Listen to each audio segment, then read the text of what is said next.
Coming up this Sunday, October 19th at 3 p.m. at St. Andrews River Heights United Church, Winnipeg's ReSound Choir will celebrate 30 years of creating music that entertains and transforms both singers and audiences in their concert called Music Down in My Soul.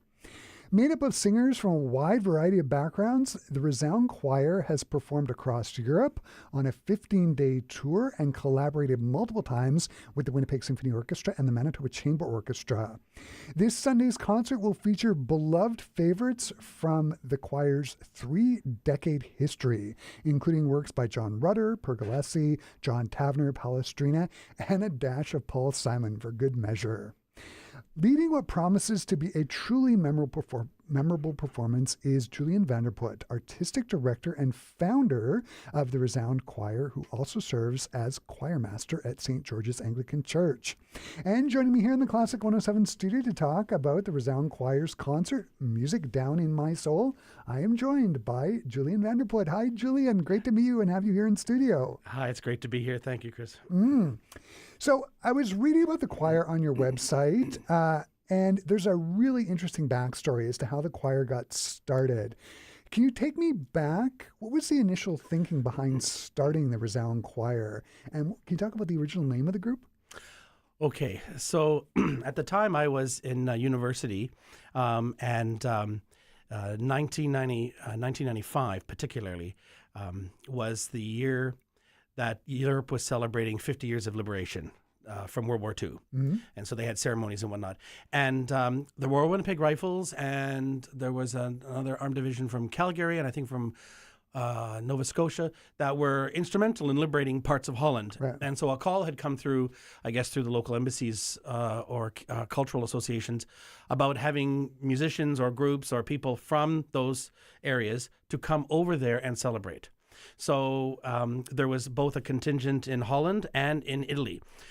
So I guess I have a Dutch name. So I guess at the time the Manitoba Association got this notice and they contacted me and said, is this something you could do, something we were doing? So I was putting together a choir for my graduating ceremony because I was graduating from Concord College before it became CMU, in conducting. And I was putting together a choir for my graduate recital. And so I had some of my church choir in the time there and some students and some whatnot. So I said, this call came to me, what should I do about this? And they said, well, why don't we look at going? So we started to found a group. We called it Manitoba Sacred Music Choir because we were about singing sacred music. We were a choir and we were from Manitoba. So the name was more functional really than anything else. So we put together a group. We started marketing out to the community. There was I think an article in the Free Press about us. And so there was this group that wanted us to come to Slagharen, Zwolle, Hardenberg, in Holland, and then there was a group in Italy, but there was a gap in between. So this wonderful company, OAD, in Holland, they planned a whole tour for us in between. So because it's like, what do? We fly there and fly back, then we fly to Italy? No. So they planned they were incredible. So we sang at, it's all on the website there, but we sang at Notre Dame in Paris. We sang at the Duomo San Nicolo in Treviso. In fact, I was told by the bishop there, we were the first foreign choir to sing there since the cathedral was built in 902 AD. They had other choirs there, but not one from Canada. And one of the interesting things was when we sang the Hallelujah Chorus by Handel from his Messiah, they didn't stand. And that's not the tradition in continental Europe, unlike in England or in North America. So that was kind of interesting for the choir. But that's how we started. We were, I think, 103 singers.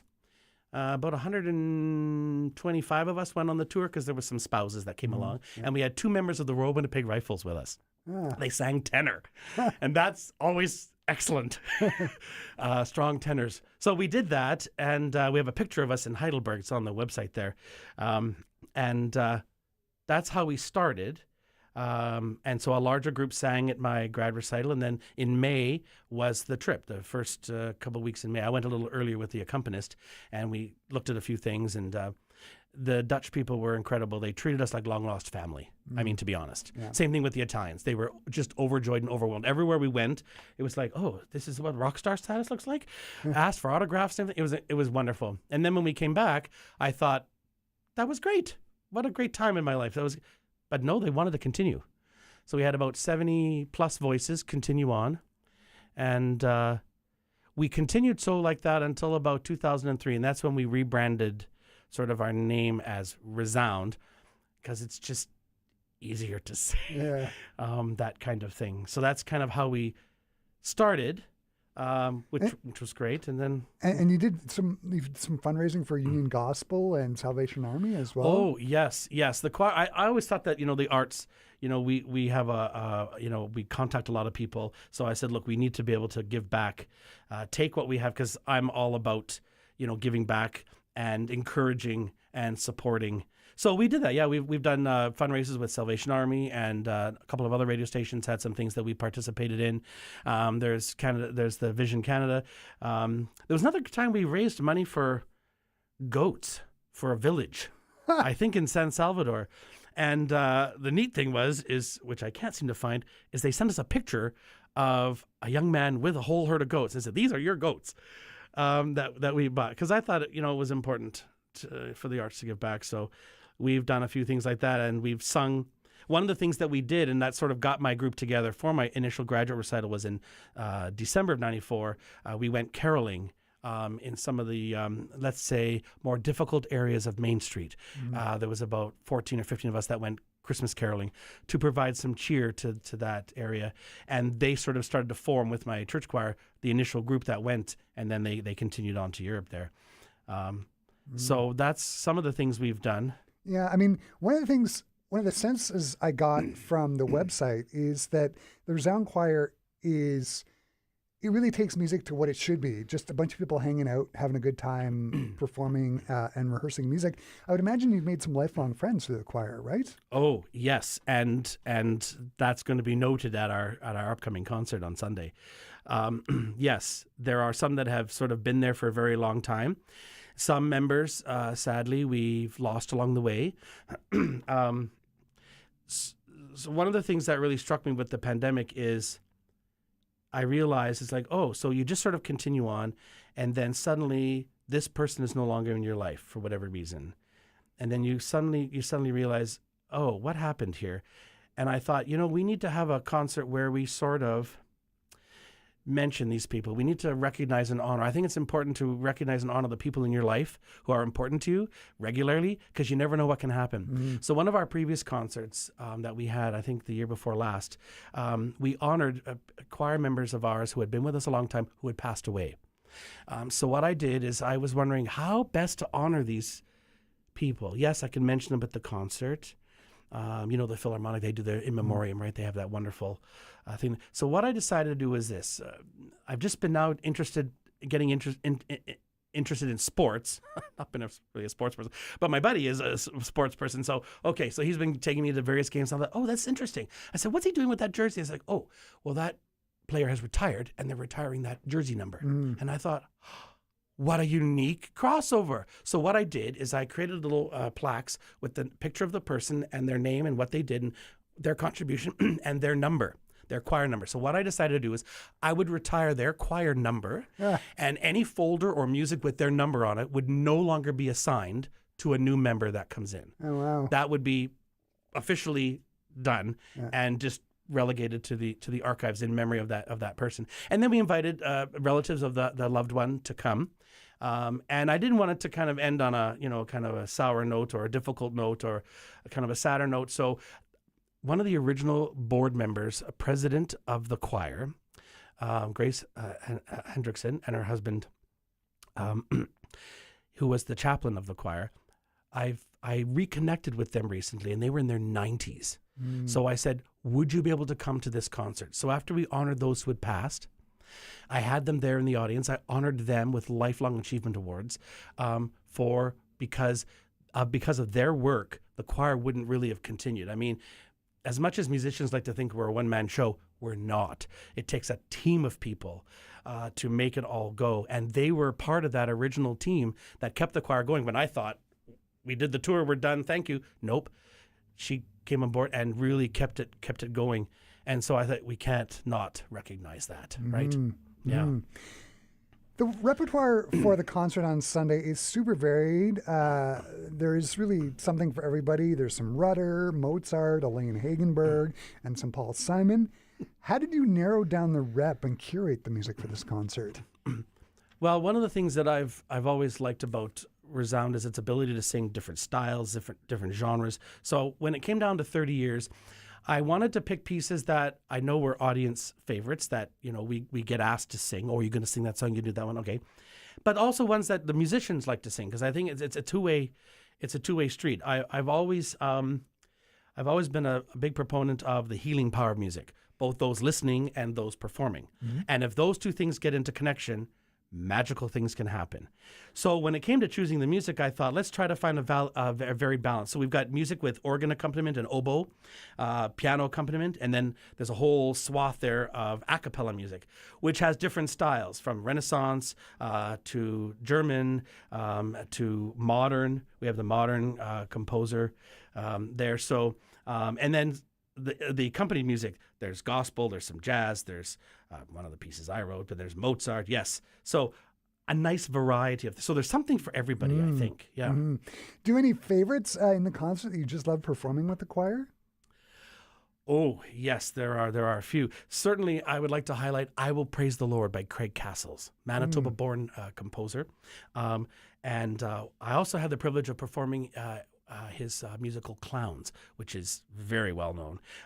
His writing for I Will Praise the Lord is absolutely incredible. It's got an infectious theme, rhythm with very contrasting verses because it's the setting of Psalm 146 is what it is. And it's such a joy to sing. There's so much variety. It's like a whole little mini opera in one choral piece because it's like everything is there. So that's definitely a highlight. Another highlight for me is a piece by Scarlatti. Although he's a Baroque composer, he had written some motets in the Renaissance style, and this one, Intellige Clamorem Meum, is again based on a psalm, crying out to Lord, hear my thoughts, hear my pleas. Again, the music is incredible. It takes a couple of harmonic turns you are not expecting, and we just love singing that. Mm-hmm. The Misericordias Domini is by Mozart and organ. The choir looked at this and thought, okay, what's about to happen here? It's a very youthful Mozart. So it's just one phrase of text that he repeats over and over, and then it just gets more and more elaborate with this fugue, and it just builds. And again, it's an incredible piece. And the Rutter Te Deum, that I think is a classic that anyone who can perform that should. We had a concert back in '97 where we kind of celebrated the 1100th anniversary of the Te Deum, the first fragment of the Te Deum text set to music, and we performed his Te Deum in a special arrangement he made for us for organ and brass.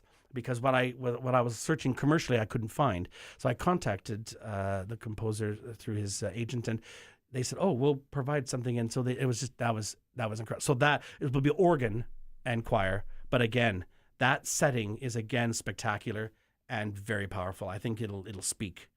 Yeah. And one of the things, you're going to be joined on stage by some extra musicians. Can you talk about the extra musicians that are going to be joining the ReSound Choir? Yes. So we call them accompanists, but really it's a partnership. It's more like working with a collaborative artist. We have Soloris Miller on piano. She's very well known in the community. And again, a wonderful lady. She's so much funny. She keeps me in line. And she's very well liked by the choir and our audiences. An incredible pianist. And Peter Fine, a local organist. He's at a United Church there. Again, he's incredible. I've used him as an assisting organist at St. George's. Again, a wonderful fellow. He's a stickler for details, and his mastery of like the Rutter and the Mozart are very complex things to play, even for orchestra, but he has mastered them superbly on the organ. And then Sherry Bonas, an oboist here, again, very well known. I think she plays in one of the mandolin orchestras. I think she plays in another orchestra. She's been working with me for a very, very long time, and so we know each other. In fact, sometimes at concerts, I write oboe parts to things just so that she could be involved because, again, she's incredible to have and such a wonderful person and a beautiful oboe player. Yeah, I know her. She's great. Yeah. I gather the choir is super excited to perform on the 30th for their 30th anniversary concert. As a music director, what are you looking forward to most about Sunday's concert? Well, for me personally, it's a chance to give back to our audiences. This concert is like a thank you for supporting us over all these years. You know, when the pandemic hit, we had to really sort of revamp and redo everything. And some other choir members, they moved on to other things. That's just the nature of what happened during that time. We've tried to do some online things during the 3 years, you know. So for me, we've gained some new friends. There are long-term members participating in the choir. So for me, it's a chance to give a thank you back to the audiences that have supported us over 30 years, because, of course, without them, we're just singing to ourselves. Mm-hmm. It's like a rehearsal.